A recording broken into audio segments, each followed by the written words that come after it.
Next, we'll add a little drop shadow effect and some text as a label. Let's go back over to our document and let's set up the drop shadow first. All I need to do is add the shadow definition before we call the fill function. So let's just go right up here after the drawing. First, I'll set a shadow color. That would be context.shadowColor. And I want a light gray for that, so I'm going to use a hexadecimal value. It'll be CC. The same number for each one of those values will always give me a gray. Then let's add a blur. That's context.shadowBlur. And we'll set that to an even 20 pixels. And of course, we need a little offset in X and Y. So that's context.shadowOffsetX. And we'll set that to about 10 pixels. And I need a Y value, so I'll just copy this one, paste it on in, and make sure I change it to offset Y. Now let's just save that and see how that looks. I'll refresh my browser, and there we can see a nice light drop shadow in the background there. So that's looking pretty good. Next, I want to add a text label. So let's go down here, and what I want to do is add a text element. First, I want to make sure that this is treated as a separate element with its own fill and stroke styles, so I'm going to call the beginPath function again. And then let's just set up the features of the text that we want to add in. I'll set up the font property first.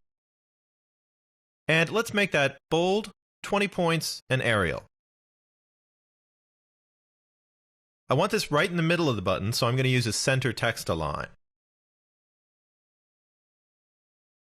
And we'll go ahead and set the text baseline to middle as well.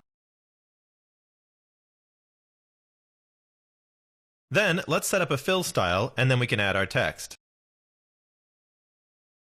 I want the letters to be white filled, so we'll just set that to white. And then we're going to call our fill text function. For the text, I'd like watch the video in the button. And I want it right in the middle, so I'll place it at an X value of 150, that's half the width of our canvas, and I'll set it a Y value of 75. Now let's see how that looks. I'll save my changes, go out to the browser, and refresh.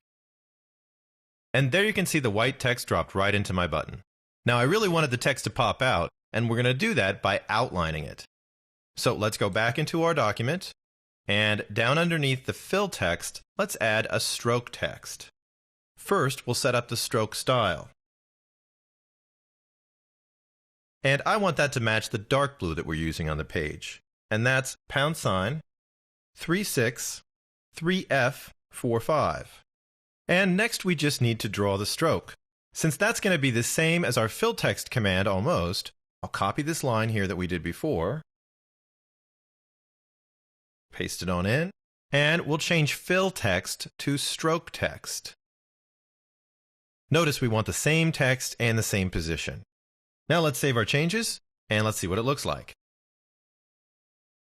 There, that pops the letters out much better, and our button's looking pretty good. I think all we need to do is clean this up so that it's a functioning button now.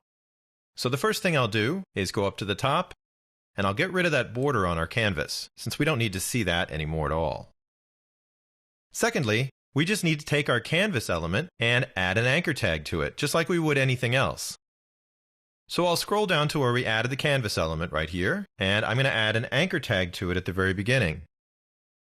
And we'll set the href property equal to our cable car video HTML page.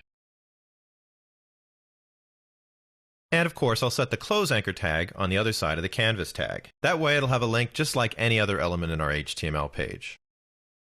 Let's save our changes. Let's go back out and refresh the page. And we can see that that border's gone, so we've got our button floating nicely over here next to the picture. And of course, when I click the button, it's going to take us right over to our cable car video page.